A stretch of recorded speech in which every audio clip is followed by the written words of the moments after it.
हितवचन नहीं तूने माना, मैत्री का मोल ना पहचाना, तो ले मैं भी अब जाता हूँ, अंतिम संकल्प सुनाता हूँ, याचना नहीं अब रण होगा, अंतिम जय या मरण होगा। इन्हीं पंक्तियों के साथ आज भारतीय सेना ने अपनी प्रेस कॉन्फ्रेंस का आगाज किया। यानी जज्बा पूरा है, तैयारी पूरी है, जवाब दिया है और जवाब दिया जाएगा। मैं हूं सुमित शर्मा, आप देख रहे हैं TV9 भारतवर्ष का सोशल मीडिया हैंडल और मेरे साथ है मेरे वरिष्ठ सहयोगी आदित्य कौल साहब। आदित्य कौल जी लगातार प्रेसर में मौजूद भी रहे हैं और उन्होंने आज सवाल भी पूछे हैं, इसी पर हम बातचीत करेंगे। कौल साहब, पहला सवाल आपसे ये है कि सीज फायर को लेकर सोशल मीडिया में बहुत कमेंट्स आ रहे हैं। What is the current developments according to you? देखिए, मुझे भी बहुत लोग प्रश्न पूछ रहे हैं कि सीज फायर है कि सीज फायर नहीं है, और हमने ये सीज फायर क्यों किया और इसके पीछे क्या प्रेशर आया था, असली वजह क्या है। तो आज मैं स्पष्ट कर दूं कि एक हिस्टोरिकल लिंक दूंगा मैं, और उसके बाद बताऊंगा अभी क्या हो रहा है।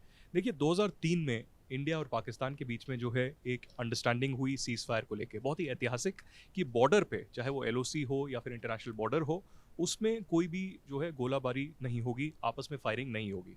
इसके बाद कई ऐसे मौके आए जब हमारे बीच में मिलिट्री कॉन्फ्रंटेशन हुआ, और उसके बाद जो है आपस में भिड़े भी, लेकिन 2021 तक जो है ये मामला चलता रहा, अलग अलग, कभी थमता था, कभी ज़्यादा होता था, और आतंकवादी हमले तो होते ही थे। 2021 में फिर उसके बाद फिर से आई थिंक फरवरी 2021 का था, जब बाजवा जो है आर्मी चीफ थे पाकिस्तान में, हमने भी पहल की, उन्होंने भी पहल की, और एक सीज फायर फिर से ऐतिहासिक हुआ। मैं भी कश्मीर गया बहुत बार, मैंने देखा कि फायरिंग नहीं हो रही है, क्योंकि सिविलियंस जो थे बॉर्डर एरियाज में, लाइन ऑफ कंट्रोल में, वो सफ़र करते थे, तो उनके लिए बहुत अच्छा हुआ कि ये जो है सीज फायर हो गया। लेकिन जैसे ही आसिम मुनीर आए, फिर से आसिम मुनीर पाकिस्तान आर्मी चीफ बने, उनकी जो पर्सनालिटी है वो एक जिहादी की है। वो हाफिज सईद और मौलाना मसूद अजहर से बहुत करीब हैं, और बाजवा जो हैं थोड़े से और प्रैक्टिकल थे। तो आसिम मुनीर ने फिर से जो है प्रोवोकेशन चालू की, चाहे वो बॉर्डर पे हो, चाहे वो स्टेटमेंट्स के थ्रू हो, चाहे वो जेस्चर्स के थ्रू हो, और ऐसा लगने लगा कि ये बाकी जो बाजवा ने किया था, चाहे थोड़ा बहुत भी बाजवा ने 5% पीस के लिए कुछ किया हो, उसको पूरा ख़त्म करना चाहते हैं। तो उसके बाद बार बार पिछले 6 महीने में प्रोवोकेशन आती रही, और फिर हमने देखा कि ये जो सीज फायर खुद ही ये ब्रेक हो गया। इसमें कोई ऑफिशियल अनाउंसमेंट की ज़रूरत नहीं है। जब सीज फायर स्टैंड ही नहीं करता, जब गोलाबारी चल रही है, तो कैसे सीज फायर होगा। उसके बाद हमने देखा कि अब जो है ये पूरी घटना घटी पहलगाम की, हमने पाकिस्तान पे हमला किया, और उसके बाद अब अमेरिका का एक मीडिएशन हुआ, क्योंकि अमेरिका के सूत्र ये कह रहे हैं कि उनको एक इंटेलिजेंस मिली कि बहुत बड़ा कुछ होने वाला है। तो ये समझ में नहीं आ रहा कि इंडिया बहुत बड़ा एक प्रहार करने वाला था, कि पाकिस्तान ने कोई चेतावनी दी थी, या पाकिस्तान में ऐसी कोई घटना घट गई जिसकी वजह से ये हुआ। जितना मेरे को सूत्र बता रहे हैं वो यही है कि इंडिया पाकिस्तान का जो मिलिट्री कॉन्फ्रंटेशन है वो बहुत ज़्यादा हो गया था, पाकिस्तान बहुत वीक पड़ गया था, क्योंकि पाकिस्तान के जो एयर डिफेंसेस हैं वो पूरी तरीके से ध्वस्त हो गए थे। और एयर डिफेंसेस ध्वस्त हो गए तो हमारा फाइटर जेट कभी भी जा सकता है, कुछ भी करके वहाँ पर से वापस आ सकता है। वहाँ के फाइटर जेट जितना भी डॉग फाइट कर लें, लेकिन हमारे सारे फाइटर जेट वहाँ जा सकते हैं। तो एयर डिफेंसेस को वीक करके जब पाकिस्तान तब भी टस से मस नहीं हुआ, तो हमने एक दूसरी प्रक्रिया चालू की कि जितने भी वहाँ पर वाइटल इंस्टॉलेशंस हैं या फिर एयर बेसिस हैं, चाहे वो सरगोदा हो, चाहे वो नूर खान एयरबेस हो रावलपिंडी का, चाहे वो और भी बहुत सारे ऐसे नाम आए।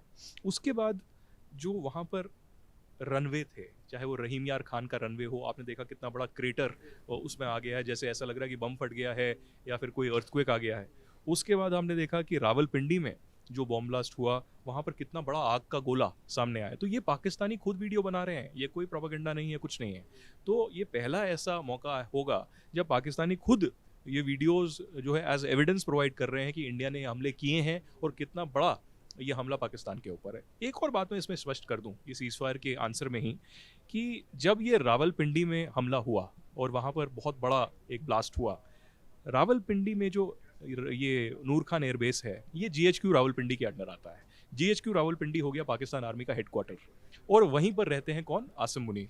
और जैसे ही ये हमला हुआ, इमीडिएटली आसिम मुनीर को छिपना पड़ा, और कहाँ छिपना पड़ा? बंकर में। आप देखिए कितनी शर्मनाक बात है कि पाकिस्तान आर्मी कहती है कि हम ही रूलर हैं, हम ही पूरा चलाते हैं सरकार और देश, लेकिन तब भी आपको छिपना पड़ा, एकदम जो है चूहे की तरह वहाँ पर बिल में छिपना पड़ा। उसके बाद जो है कम से कम 2 से 3 घंटा आसिम मुनीर उस बिल में, उस बंकर में छिप के रहे। और अब आज की इंटेलिजेंस इनपुट्स ये हैं कि आसिम मुनीर को अपने घर से जो है वहाँ से हटना पड़ा, उनका पलायन हो रहा है, अपने ही घर से पलायन हो रहा है, और वो किसी दूसरे सेफ हाउस में पाकिस्तान आर्मी के वहाँ पर रह रहे हैं। तो ये सच्चाई है। अब सीज फायर को आकर मैं आपको बताता हूँ, अभी जो हुआ है, चाहे वो अमेरिका का मीडिएशन हुआ, उसके बाद डायरेक्ट टॉक्स हुए इंडिया पाकिस्तान के डीजीएमओ लेवल पर, ये सीज फायर नहीं है, ये एक अंडरस्टैंडिंग ऑफ सीज फायर है। अंडरस्टैंडिंग ऑफ सीज फायर का मतलब है जो मिलिट्री अटैक एक दूसरे पर कर रहे थे वो खत्म हो गए। बॉर्डर पे जो हो रहा है, जो प्रोवोकेशन हो रही है हमारी तौर से, तो वो भी खत्म होना चाहिए, हम उसको भी सीज फायर मानते हैं, लेकिन पाकिस्तान की तरफ से बहुत ज़्यादा हो रहा है, और पाकिस्तान जब करेगा तो हम भी करेंगे। पिछले 24 घंटे में पहली बार ऐसा हुआ है कि अभी स्थिति पीसफुल है, काम है, बॉर्डर अभी तक हॉट नहीं है, लेकिन आगे की मंशा पाकिस्तान की क्या रहेगी, वो मुझे ऐसा लगता है कि वो पूरा उल्लंघन करेगा सीज फायर का, और पूरी तरीके से एलओसी पर और बॉर्डर पे बहुत ज़्यादा फायरिंग करेगा और आर्टिलरी करता रहेगा। ये सच्चाई है, क्योंकि आसिम मुनीर जो हैं अभी तिलमिलाए हुए हैं, बहुत ही एम्बैरेसमेंट हुई है डोमेस्टिकली भी और इंटरनेशनली भी। अब वो जितना भी प्रोपागेंडा कर लें, वो जितना भी फेक न्यूज़ डिसइंफॉर्मेशन चला लें, लेकिन लोगों को तो सच्चाई पता है। कौल साहब, लोगों की नाराज़गी सीज़ फायर को लेकर है, और क्योंकि हम सोशल मीडिया चलाते हैं जैसे आप जानते हैं, लोगों की एक प्रतिक्रिया ये भी है, एक स्टैंड ये भी है कि अगर प्रधानमंत्री या भारत सरकार खुद सीज़ फायर का ऐलान करती तो शायद भारतीयों को ये बात समझ आ जाती, लेकिन ट्रंप की मीडिएशन की ज़रूरत क्यों पड़ी, क्यों ट्रंप को बीच में आना पड़ा? फिर वो 1971 का इंदिरा गांधी का बयान आप देख रहे हैं ट्विटर पर जमकर वायरल हो रहा है, इस सब पर क्या कहेंगे? देखिए, हर चीज़ जो है हम ऐसा एक्सपेक्ट नहीं कर सकते कि 24 घंटे में सब कुछ हो जाएगा। लोगों में एक उतावलापन है, लोगों में दुख भी है, लोगों में गुस्सा भी है, जो कि बिल्कुल जायज़ है। लेकिन जब स्ट्रेटेजिक तौर पे आप चीज़ें करते हैं, आपको बहुत चीज़ों को मद्देनज़र रखना पड़ता है। आपको ये देखना पड़ेगा कि इसमें चीन की भूमिका कितनी है, आपको ये देखना पड़ेगा अमेरिका यहाँ पर कहाँ खड़ा हुआ है, आपको ये देखना पड़ेगा कि रशिया यूक्रेन में युद्ध चल रहा है, इजराइल हमास का भी वहाँ पर ये चल रहा है, आपको अपनी सप्लाई चेन देखनी पड़ेगी, आपको ये देखना पड़ेगा कि हमारी इकोनॉमी पे कितना बड़ा असर पड़ेगा, और अभी पड़ेगा या अगले 5 साल तक पड़ता रहेगा। तो बहुत सारी चीज़ें इसमें होती है, लेकिन मुझे लगता है कि इन सबसे ज़्यादा जो सबसे ज़्यादा महत्वपूर्ण चीज़ था वो ये था कि कुछ बड़ा होने वाला था।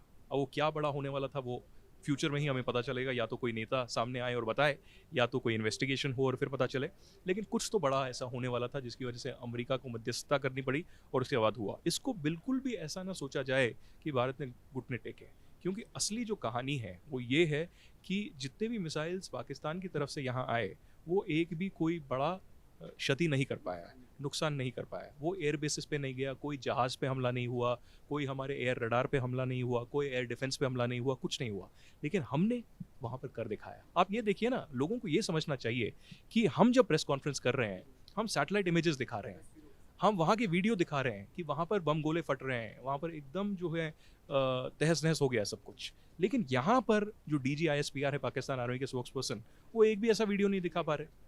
वो पुराने वीडियोस ला रहे हैं, वो मीडिया की क्लिप्स जो है एडिट करके दिखा रहे हैं। वो पहले कह रहे हैं, अल जज़ीरा के जर्नलिस्ट को उन्होंने कहा कि जो है हमने इंडियन पायलट को पकड़ लिया है। फिर जब प्रेस कॉन्फ्रेंस में उनसे पूछा गया तो बोला नहीं, हमारे पास तो कोई पायलट नहीं है। तो ये तो एकदम ही बेवकूफ़ी है, इंटरनेशनल मीडिया को बेवकूफ़ बना रहे हैं और सच्चाई जो है लोगों से छिपा रहे हैं। अब जो वो प्रोपेगेंडा कर रहे हैं पूरा, वो लोगों से ये छिपाने के लिए है कि कितनी बड़ी एम्बैरेसमेंट हुई है, इतनी बड़ी हार इंडियन आर्मी और इंडियन फोर्सेस के तहत हुई है उनसे। और सबसे बड़ी बात ये है कि अभी जम्मू कश्मीर की जनता या पूरे हिंदुस्तान की जनता पूरी आर्मी के साथ और सिक्योरिटी फोर्सेस के साथ खड़ी है। मुझे फ़ोन कॉल आ रहे हैं जम्मू कश्मीर से कि वो लोग जो बिल्कुल टिप्पणी नहीं करते थे, जिनको थोड़ा सा डर लगता था, वो सब बाहर आ रहे हैं। वो कह रहे हैं कि ये क्यों सीज फायर हुआ और हमें तो POK भी वापस लेना चाहिए था, ये तो सबसे बड़ी अपॉर्चुनिटी थी। तो उन लोगों को मैं कहना चाहता हूँ कि one step at a time, धीरे धीरे फूक फूक के कदम रखते हैं। प्रधानमंत्री मोदी भी अभी कुछ बोलने वाले हैं, उनका एक बहुत बड़ा संदेश होगा। तो मुझे लगता है कि एक चेतावनी होगी पाकिस्तान को कि अब अगर आपने आतंकवादी हमला किया, अब अगर आपने कुछ ऐसा गुंजाइश की, तो ये एक्ट ऑफ वॉर माना जाएगा। हमने ऑलरेडी इंडस वाटर ट्रीटी बहुत बड़ा एक कदम उठाया है, और मुझे लगता है कि न्यूक्लियर की जो बात हो रही है ना, वो आप केराना हिल्स की बात हो रही है, वो तो आज बोल दिया एयरफोर्स ने कि कोई हमने केराना हिल्स ये नहीं किया है और कोई हमला नहीं किया। लेकिन सबसे बड़ा जो न्यूक्लियर हमारा हमला पाकिस्तान पे हुआ है वो इंडस वाटर ट्रीटी है। वो जो है सिंधु की संधि है, उस पर जो पाकिस्तान को झटका लगा है, वो अमेरिका के पास गया है और वो अमेरिका से कंप्लेंट किया है कि आप इस पे मध्यस्थता करो कि इंडस वाटर ट्रीटी बंद नहीं होना चाहिए। क्योंकि अब क्या होगा अगले 1 साल में, 2 साल में, जो अगले 4 साल में होना चाहिए था वो 1 साल में इंडिया करके दिखाएगा कि इंडिया को जितनी स्टोरेज कैपेसिटी बनानी है, इंडिया को जो भी पानी डाइवर्ट करना है, वो अगले 6 महीने से 1 साल में होगा, एकदम वॉर की फुटिंग में। तो उससे पाकिस्तान जो है डरा हुआ है कि पानी अगर सप्लाई कट गया तो जो पंजाब है उनका, जो पंजाब है, जो आसिम मुनीर का पंजाब है, शहबाज शरीफ का पंजाब है, वो ख़त्म हो जाएगा। 80% कृषि उनका इस पर निर्भर करती है। कौल साहब, एक सवाल ये है आपसे कि जिस तरीके का प्रोपेगेंडा पाकिस्तानी मीडिया की तरफ से चलाया जा रहा है, अगर आप ट्विटर पे देखो तो जश्न मनाए जा रहे हैं, शाहिद अफरीदी एक रैली लेके निकले हैं, जश्न, पाकिस्तान के झंडे और ये सब। लेकिन वहीं दूसरी तरफ भारतीय सेना की प्रेस कॉन्फ्रेंस में हम सैटेलाइट तस्वीरें लेकर आ रहे हैं, हम लगातार हमारी सेना वीडियो जारी कर रही है, पाकिस्तान के हवाले से ऐसा कोई वीडियो, कोई तस्वीर नहीं आया है। इसको कैसे देख? देखिए, शाहिद अफरीदी तो मूर्ख है, ये तो सीधी सी बात है। और शाहिद अफरीदी का भाई जो है कई सालों पहले एक आतंकवादी था और कश्मीर में उसको मार गिराया गया था। तो ये स्पष्ट है, शाहिद अफरीदी जो है वो भीख मांगता है इससे पाकिस्तान आर्मी से, और पाकिस्तान आर्मी की भीख से ही पलता है, ये सच्चाई है। और शाहिद अफरीदी का इंटरव्यू मैंने पहले भी किया है, वो बार बार जो है इंडिया के खिलाफ ये प्रोपेगेंडा चलाता रहा है, और भारत के क्रिकेटर भी उसको जवाब देते रहे हैं, चाहे वो सुरेश रैना हों या बाकी जितने भी खिलाड़ी हों। तो मुझे लगता है कि ये प्रोपेगेंडा की एक्सरसाइज जो है ये चलती रही है। पाकिस्तान तो प्रोपेगेंडा पे और आतंकवाद पे ही पूरा चल रहा है। आज देखिए, मैंने भी जो एयरफोर्स के डीजी एयर ऑप्स हैं उनसे यही सवाल पूछा कि इतना ज़्यादा जो ये प्रोपेगेंडा आ रहा है, तो इस पर आपकी क्या टिप्पणी है? तो उन्होंने बोला ये प्रोपेगेंडा तो जो लोग हैं वो करेंगे, उनको तो छिपाना है कुछ ना कुछ, अपने लोगों को वो एसुएज करना है कि भाई लोग घबराएं ना, लोग गुस्से में ना आएँ, तो उनको कुछ प्रोपेगेंडा दिखा के चुप कराना है। फ्रंट लाइन हेडलाइंस जो हैं झूठी झूठी हेडलाइंस करेंगे कि जीत गए और ये कर लिया। आप देखिए, कारगिल का युद्ध हुआ तब भी हेडलाइंस आई कि पाकिस्तान जीत गया। अरे भाई, कैसे जीत गया? आपके 1000-2000 जो सैनिक हैं वो मारे गए। आपकी जो पीएमएलएन सरकार आज है वो उस वक्त थी, और उस वक्त पीएमएलएन ने एक रिपोर्ट बनाई थी और कहा था कि नहीं, ये पाकिस्तान आर्मी गलत कह रही है, असली फिगर्स तो 1000-2000 से ज़्यादा हैं। तो और वो डेड बॉडीज भी करगिल से वापस नहीं ली। तो ये तो सच्चाई है पाकिस्तान आर्मी की।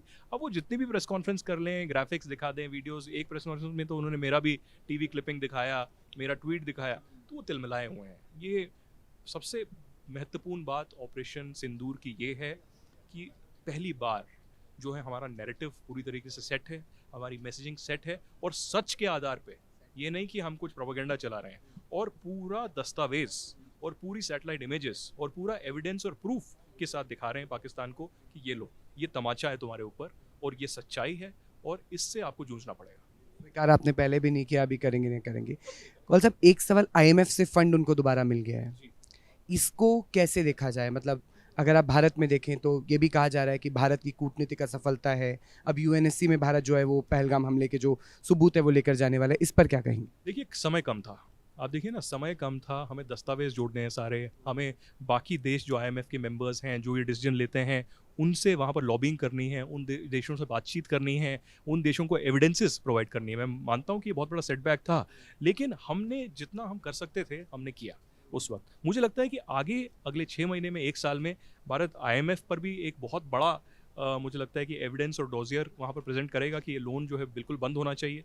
दूसरा, FATF, financial action task force, जिसने ग्रे लिस्ट किया था पाकिस्तान को, उसके तर्ज पे फिर से काम होगा। ये सवाल मैंने भी इंटरनली जो हमारी मीटिंग्स हो रही हैं MEA के तर्ज पे या बाकी जगह, वहाँ भी पूछा, तो उन्होंने बोला बिल्कुल हम FATF के तर्ज पे फिर से पाकिस्तान को ग्रे लिस्ट करने के लिए एक मुहिम चलाएंगे। और जैसा आपने कहा, अगले हफ्ते संयुक्त राष्ट्र की जो 1267 कमेटी है, ये सैंक्शंस कमेटी है, अलकायदा सैंक्शंस कमेटी इसे कहते हैं, और ये जो है इसने हिजबुल मुजाहिदीन, लश्कर-ए-तोयबा, जैश-ए-मोहम्मद को बैन किया है पहले से, इनके जो सरगना हैं उनको भी बैन किया है, तो TRF को भी बैन किया जाएगा। अब ये देखिए ना, जब TRF के खिलाफ UNSC स्टेटमेंट दे रहा था, UN के अंदर चर्चा चल रही थी, तब पाकिस्तान ने वहाँ पर बोला कि नहीं, TRF का नाम नहीं लो स्टेटमेंट के अंदर। क्यों नहीं लो? तो आप तो छिपाना चाहते हैं कि आपका समर्थन है TRF को, समर्थन ही नहीं, आपकी उपज है, आपने ही TRF को बनाया है, आप ही उसको पैसा प्रोवाइड करते हैं, और आप ही के लोग जो पाकिस्तान में बैठे हुए हैं आर्मी की शह पर, वो TRF चला रहे हैं। और जब एक सवाल ये है कि एयरबेस को नुकसान की जो तस्वीरें दिखाई हैं, वहाँ से भी बोला गया कि भारतीय एयरबेस को नुकसान पहुंचा, हालांकि हमने पहले ही दिन की प्रेस कॉन्फ्रेंस में व्योमिका जी और कर्नल सोफिया ने दिखाई वो तस्वीरें कि हमारे किसी भी एयरबेस को नुकसान नहीं पहुंचा है। क्या लगता है आपको, ये प्रोपेगेंडा उनका कितना सफल हो पाया है? नहीं सफल हो पाया। मतलब अब जो बेवकूफ़ है, जिसने पढ़ाई नहीं की है, जिसको सच्चाई नहीं पता, जो व्हाट्सएप फॉरवर्ड पाकिस्तान में ऐसे ही पढ़ ले, उसको तो आप कुछ नहीं कह सकते। लेकिन लोग, जो नॉर्मल लोग हैं, पढ़े लिखे लोग हैं, चाहे वो हिंदुस्तान में हो या पाकिस्तान में हो या विश्व भर में हो, वो एविडेंस पे जाएंगे। अब देखिए, बालाकोट पे टाइम पे हमारे पास एविडेंस नहीं था, लेकिन हमने क्षति की थी वहाँ पर। आप देखिए ना, अगर नहीं की होती तो पाकिस्तान ने वो सारा एरिया बंद क्यों किया होता, मीडिया को एक्सेस क्यों नहीं देते? तो वो कहते कौए मर गए, पेड़ वहाँ पर गिर गए, ये सच्चाई नहीं थी। जैश ए मोहम्मद पे हमला हुआ था और उनका गढ़ था। जब मौलाना मसूद अजहर को छोड़ा गया था IC-814 में, सबसे पहले बालाकोट गया था और वहाँ पर ISI और आर्मी की मदद से जैश ए मोहम्मद को बनाया था। तो ये कोई इमेजेस तो दिखा नहीं पा रहे, कोई वीडियो नहीं दिखा पा रहे। आप देखिए ना, यहाँ पर अगर हमला होता, एयर बेसिस के आसपास जो है आबादी होती है, तो अगर हमला होता तो सबसे पहले लोग वहाँ पर वीडियो लेते हैं और वहाँ पर सोशल मीडिया पे वायरल होता। तो ऐसा तो नहीं कि 50,000 लोगों ने डाला और सारे हमने डिलीट कर दिए, ऐसा तो हो नहीं सकता। अब देखिए ना, पाकिस्तान में भी इतनी कर्ब्स हैं, इतना लोगों में जो कभी ट्विटर बंद कर देते हैं, कभी इंटरनेट बंद कर देते हैं, लेकिन उसके बावजूद रावलपिंडी से, सरगोदा से, लाहौर से, इस्लामाबाद से, जहाँ जहाँ हमले हुए वहाँ से वीडियोज़ आ रहे हैं और वो पाकिस्तानी नागरिक ही दे रहे हैं। तो ये प्रोपागेंडा, ये डिसइंफॉर्मेशन, ये चलने नहीं वाला। और आगे भी मुझे लगता है कि भारत और सबूत देगा पाकिस्तान के खिलाफ, सिर्फ मीडिया में ही नहीं, संयुक्त राष्ट्र को भी और वेस्टर्न कंट्रीज़ को भी, फाइव आइज इंटेलिजेंस को भी, कि ये आपको सच्चाई देखनी पड़ेगी। ये वेस्टर्न कंट्रीज़ को भी पाकिस्तान बार बार बेवकूफ़ बना रहा है और ये नहीं होना चाहिए। कौल साहब, जियो पॉलिटिक्स का मौका क्या अमेरिका को इस दौरान मिला है अपने आप को यहाँ पर मजबूत करने, क्योंकि उसको पता है कि अगर चीन का प्रभुत्व बढ़ता है तो अमेरिका का प्रभुत्व शायद एशिया में कम होगा। ये तो है, बहुत बड़ी ये बात है जियोपॉलिटिक्स की तर्ज पे, कि अगर ये जंग छिड़ती इंडिया पाकिस्तान के बीच में, इसमें चाइना को बहुत लाभ होता और अमेरिका को उतना ज़्यादा लाभ नहीं होता। अब अमेरिका का आप कह सकते हैं कि अमेरिका डिफेंस जो है इंडिया को प्रोवाइड करता, बहुत सारे इक्विपमेंट प्रोवाइड करता, लेकिन चीन जो है एक तो इक्विपमेंट भी प्रोवाइड करता और भारत उससे एरिया में, साउथ एशिया में कमज़ोर हो जाता। तो आज के दिन में जो कॉर्ड है या इंडो पैसिफिक है या साउथ चाइना सी है, वहाँ पर हिंदुस्तान की भूमिका बहुत निर्भर करती है। जो ऑस्ट्रेलिया, जापान, US और इंडिया की बहुत बड़ी भूमिका है। सितंबर अक्टूबर के महीने में क्वाड समिट भी नई दिल्ली में होने जा रही है। तो ये तो बहुत ज़रूरी है कि अमेरिका का ये एक पीस एग्रीमेंट करना, एक डोनाल्ड ट्रंप के लिए, JD वैंस के लिए, अमेरिका की सरकार के लिए, जब अभी उनको 3 या 4 महीने ही हुए हैं, ये एक बहुत बड़ी सफलता है। और साथ ही वो रशिया यूक्रेन का जो है सीज़ फायर भी कर रहे हैं, उसमें भी बातचीत कर रहे हैं। तो मुझे लगता है कि ट्रंप की वाहवाही तो ज़रूर होगी, लेकिन अभी देखना ये है ये कब तक टिका रहेगा। और हम तो चले सीज़ फायर कर लिए, हम तो पीसफुल नेशन है, पीस चाहते हैं, लेकिन पाकिस्तान कब तक ये मानेगा? और हमने देखा कि पाकिस्तान ने पुलवामा किया, उसके 6 साल के बाद अब फिर से हमला किया। तो वो पाकिस्तान जो है एक गिरगिट है, पूरा रंग बदलता रहता है। कौल साहब, एक सवाल आपसे ये है कि अभी का जो माहौल है, करंट सिनेरियो, आज प्रधानमंत्री देश को संबोधित करने वाले हैं, क्या ये माना जाए कि अब जैसे अगर हम प्रेसर्स की बात करें, जितनी भी प्रेस ब्रीफिंग सेना की तरफ से हुई है, कल शिव तांडव स्त्रोत के साथ शुरुआत हुई, आज रामधारी सिंह दिनकर की पंक्तियों के साथ शुरुआत की, तो जिस तरीके से सेना, और आज के अगर आप बयान सुने कि हम लाशें गिराने में विश्वास रखते हैं, गिनने में वो विश्वास रखें, सेना की आप अगर तमाम सारी आप बातें सेना के जज्बे की देखें तो जोश हाई नज़र आ रहा है। तो क्या ये दो टूक संदेश देने की कोशिश, जैसे हमने ऑपरेशन सिंदूर के नाम से दिया, जैसे कर्नल सोफिया और व्योमिका जी के वहाँ पर प्रेजेंटेशन के लिहाज से दिया, क्या ये साफ संदेश है कि गोली मारोगे तो गोला मिलेगा?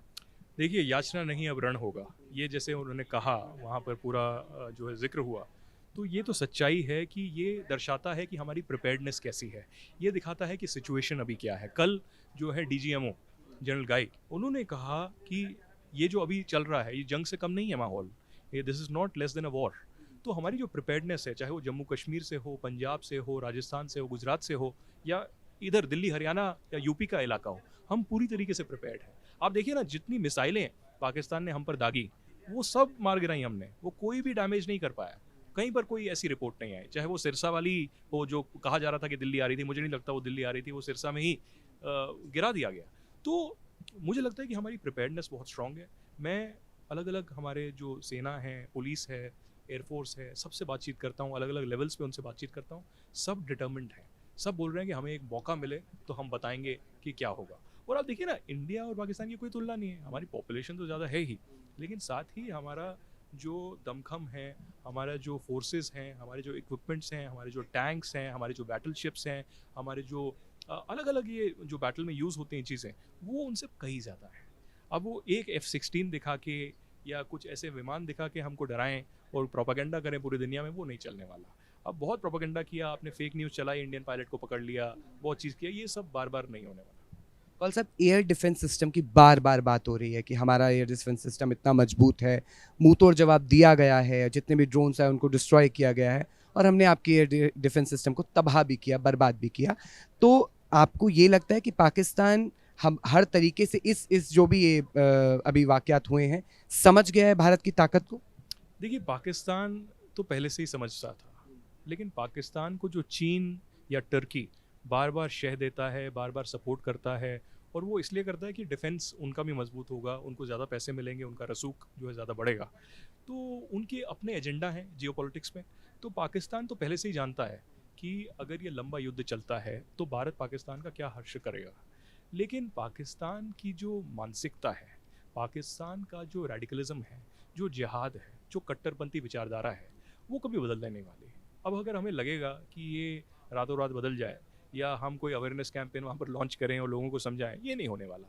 आप देखिए ना, हमें ये लगता है कि पाकिस्तान आर्मी और आईएसआई आतंकवादियों से जुड़ी हुई है। सिर्फ यही सच नहीं है। सच तो ये है कि वहाँ की पुलिस, वहाँ के लोकल अथॉरिटीज़, वहाँ के मौलवी, वहाँ के कितनी भी ऑर्गेनाइजेशंस, वहाँ की चैरिटी, वो सब पूरी तरीके से आतंकवादियों से ग्रस्त हैं। वहाँ पर कोई बदलाव नहीं आने वाला। आप यही देखिए कि लश्कर तोयबा के जो लोग वहाँ पर मारे गए आतंकवादी, मुरीद के में जब उनका जनाजा था तो वहाँ पर अब्दुल हाफिज़ रऊफ़ तो था ही, और वो जो लश्कर तोयबा का फाइनेंशियल यूनिट है उसका हेड है। 2010 में अमेरिका ने उसे बैन किया था, डेजिग्नेटेड टेररिस्ट जिक्र किया था। तो उसके पीछे आप देखिए वहाँ का कोर कमांडर आर्मी का, वहाँ का जो पुलिस का आईजी है वो, वहाँ का जो लोकल डिविजनल या डिस्ट्रिक्ट कमिश्नर है वो, वहाँ के मौलवी, वहाँ के लोग, वहाँ की लोकल सोसाइटी, वहाँ के एनजीओ सब खड़े थे।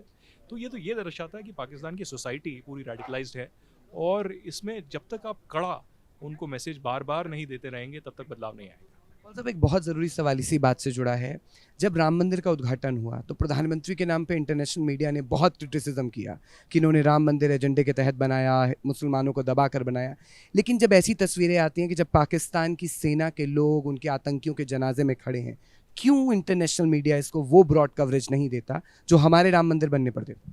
देखिए, सीन तो ये है कि इंटरनेशनल मीडिया कई सालों से बायस्ड रहा है, कई साल से प्रोपेगेंडा कर रहा है। अब यही बात ये करिए कि अल जज़ीरा ने ये चलाया कि इंडियन पायलट को पकड़ लिया है, और उसके बाद फिर उनको जो है अब रोना पड़ा कि भाई कितनी फेक न्यूज़ बना दी, पूरी दुनिया में चर्चा हो रही है कि अल जज़ीरा फेक चैनल है।